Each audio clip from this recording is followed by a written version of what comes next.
अब जब भी किसी रोड पर किसी टी वेंडर, कंस्ट्रक्शन साइट पर मजदूर या ऑनलाइन ऑर्डर डिलीवर करने वाले किसी राइडर को देखते हैं तो आपके दिमाग में क्या ख्याल आता है? शायद ये कि इनके बगैर आपकी लाइफ सस्टेन नहीं कर सकती। क्या आपने कभी सोचा है ये लोग भारत की इकोनॉमी का बैकबोन है? यस, इंडिया का इनफॉर्मल सेक्टर जो हमारे देश की टोटल वर्कफोर्स का 90% से ज्यादा एम्प्लॉयमेंट प्रोवाइड करता है, जीडीपी में करीब 50% का कंट्रीब्यूशन देता है, इंडिया की इकोनॉमी का इम्पोर्टेंट पिलर है। लेकिन आयरनी ये है कि ये सेक्टर अक्सर पॉलिसी डिस्कशंस और इकोनॉमिक प्लानिंग में इग्नोर किया जाता है। आज के 7 PM हाइलाइट्स में हम समझेंगे इंडिया के इनफॉर्मल सेक्टर के बारे में, इसके करंट स्टेटस के बारे में, इसके इम्पोर्टेंस, इससे रिलेटेड गवर्नमेंट स्कीम्स, चैलेंजेस और सॉल्यूशंस के बारे में। So without any further delay, let's start. First thing first, what is informal sector? Informal sector उन इकोनॉमिक एक्टिविटीज का सेट होता है जो गवर्नमेंट के रेगुलेशन और मॉनिटरिंग के बाहर होती हैं। ये sector official tax systems, labour laws और सोशल सिक्योरिटी स्कीम्स के अंडर नहीं आता। स्ट्रीट वेंडर्स जैसे चाय वाला, सब्जी वाला, डोमेस्टिक वर्कर्स जैसे maid and cooks, construction labours, gig workers जैसे स्विगी, जोमेटो डिलीवरी पर्सन्स या उबर ड्राइवर्स और स्मॉल फार्मर्स और आर्टिसंस को इनफॉर्मल सेक्टर में इंक्लूड किया जाता है। इनफॉर्मल सेक्टर भारत की इकोनॉमी का बैकबोन है क्योंकि ये 90% वर्कफोर्स को एम्प्लॉयमेंट देता है और जीडीपी का लगभग 50% कंट्रीब्यूट करता है। लेकिन इसका सबसे बड़ा ड्रॉबैक ये है कि वर्कर्स के पास कोई सोशल सिक्योरिटी या लीगल प्रोटेक्शन नहीं होती, जो इनको इकोनॉमिक शॉक्स के लिए वल्नरेबल बनाता है। Current scenario of informal sector. Informal sector की करंट सिचुएशन की बात करें तो इकोनॉमिक सर्वे 2022-23 के अकॉर्डिंग 400 मिलियन से ज्यादा लोग इनफॉर्मल जॉब्स में काम करते हैं। ये लोग किसी भी लीगल प्रोटेक्शन या सोशल सिक्योरिटी के बगैर काम करते हैं। इसके अलावा कुछ और फैक्ट्स भी हैं, जैसे भारत के इनफॉर्मल सेक्टर में एम्प्लॉयमेंट डिस्ट्रीब्यूशन काफी अनइवन है। पीरियोडिक लेबर फोर्स सर्वे 2022 के अकॉर्डिंग 50% वर्कर्स एग्रीकल्चर और एलाइड सेक्टर्स में एम्प्लॉयड हैं, जबकि कंस्ट्रक्शन और मैन्युफैक्चरिंग में 15 to 20% वर्कफोर्स है, जिसमें मोस्टली माइग्रेंट और कॉन्ट्रैक्चुअल वर्कर्स शामिल हैं। गिग और प्लेटफॉर्म इकोनॉमी भी तेजी से इंक्रीज कर रही है, लेकिन इनमें जॉब सिक्योरिटी की कमी है। इनकम और वेजेस की बात करें तो ई श्रम 2023 के डेटा के अकॉर्डिंग सिर्फ 10% इनफॉर्मल वर्कर्स ₹10,000 से ज्यादा कमा पाते हैं और जेंडर और कास्ट बेस्ड वेज गैप भी एक बड़ा इशू है। ILO 2022 की अकॉर्डिंग महिलाएं इनफॉर्मल सेक्टर में पुरुषों से 35% कम कमा रही हैं, जो इनइक्वालिटी को और बढ़ावा देता है। सोशल सिक्योरिटी भी एक बड़ा प्रॉब्लम है। NSSO 2021 की माने तो सिर्फ 20% इनफॉर्मल वर्कर्स के पास पेंशन, हेल्थ इंश्योरेंस या मैटरनिटी बेनिफिट्स हैं। ई श्रम पोर्टल और PMSYM स्कीम जैसे गवर्नमेंट एफर्ट्स हैं, लेकिन एनरोलमेंट और इम्प्लीमेंटेशन में अभी भी काफी ग्लिचेस हैं। भारत में 100 मिलियन से ज्यादा माइग्रेंट वर्कर्स हैं जो हाउसिंग, जॉब सिक्योरिटी और बेनिफिट्स प्रोबेबिलिटी जैसे चैलेंजेस फेस करते हैं। साथ ही गिग और प्लेटफॉर्म इकोनॉमी में भी लोग तेजी से जुड़ रहे हैं, जैसे ई-कॉमर्स, डिलीवरी और राइड हेलिंग सर्विसेज। लेकिन यहाँ सोशल सिक्योरिटी और बार्गेनिंग पावर की कमी उनके लिए एक बड़ी प्रॉब्लम है। Significance of informal sector. तो सवाल उठता है कि इनफॉर्मल सेक्टर इतना इम्पोर्टेंट क्यों है? चलिए समझते हैं। अगर भारत को $5 ट्रिलियन इकोनॉमी बनाना है तो इनफॉर्मल वर्कफोर्स को स्ट्रेंथन करना होगा, क्योंकि ये लो कॉस्ट प्रोडक्शन और फ्लेक्सिबल लेबर सप्लाई प्रोवाइड करता है। एम्प्लॉयमेंट जनरेशन की बात करें तो ये सेक्टर रूरल माइग्रेंट्स को एब्जॉर्ब करता है, जिससे लार्ज स्केल अनएम्प्लॉयमेंट होने से बचता है। सिर्फ कंस्ट्रक्शन सेक्टर में ही 50 मिलियन वर्कर्स हैं।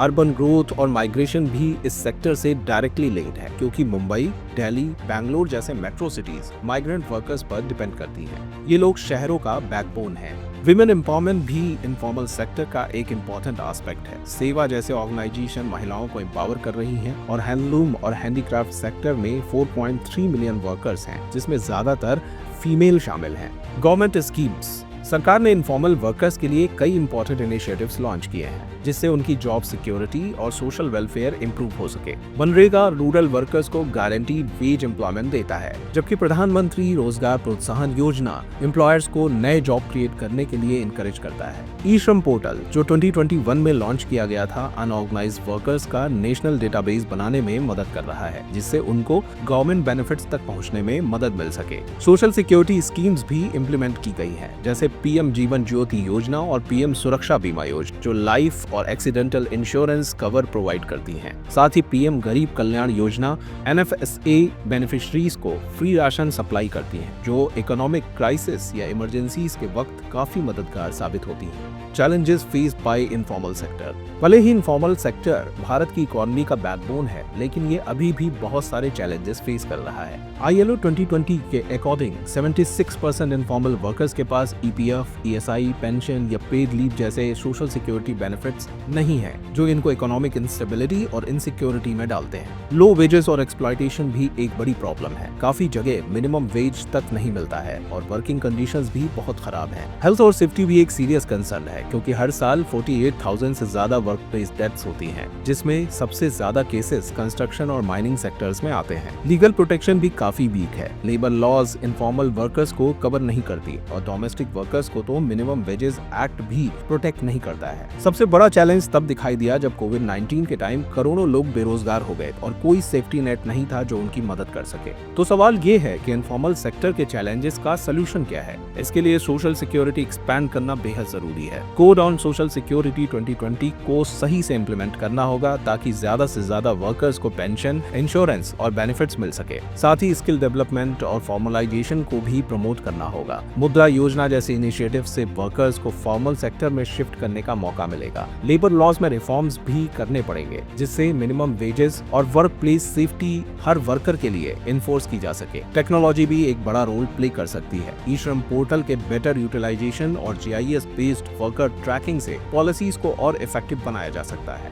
ग्लोबल बेस्ट प्रैक्टिसेस से भी सीखना होगा। ब्राजील के बोल्सा फैमिलिया और साउथ अफ्रीका के EPWP जैसे प्रोग्राम्स ने इनफॉर्मल वर्कर्स के लिए स्ट्रॉन्ग वेलफेयर सिस्टम्स डेवलप किए हैं, जो भारत भी एडॉप्ट कर सकता है। भारत का इनफॉर्मल सेक्टर सिर्फ एक इकोनॉमिक इंजन नहीं, बल्कि करोड़ों लोगों की रोजी रोटी का सहारा है। ये सेक्टर रूरल और अर्बन इंडिया को जोड़ने वाली एक स्ट्रॉन्ग कड़ी है, जो एम्प्लॉयमेंट जनरेट करता है, माइग्रेंट्स को सपोर्ट करता है और वुमेन एम्पावरमेंट में भी बड़ा रोल प्ले करता है। लेकिन अभी भी सोशल सिक्योरिटी, लीगल प्रोटेक्शन और फेयर वेजेस जैसे बड़े चैलेंजेस हैं, जिन्हें सही पॉलिसीज और रिफॉर्म्स के थ्रू सॉल्व करना होगा। अगर सरकार, प्राइवेट सेक्टर और सिविल सोसाइटी मिलकर काम करें तो इनफॉर्मल सेक्टर को और स्ट्रॉन्ग और सस्टेनेबल बनाया जा सकता है। टेक्नोलॉजी, स्किल डेवलपमेंट और लेबर राइट पर फोकस करके हम इस सेक्टर को वल्नरेबल से एम्पावर्ड बना सकते हैं। जैसे नीति आयोग कहता है, इनफॉर्मल सेक्टर एक प्रॉब्लम नहीं बल्कि एक रियलिटी है, जिसे सही तरीके से मैनेज करना होगा। आखिर में महात्मा गांधी के शब्दों में, एक समाज की असली पहचान इस बात से होती है कि वो अपने सबसे कमजोर लोगों के साथ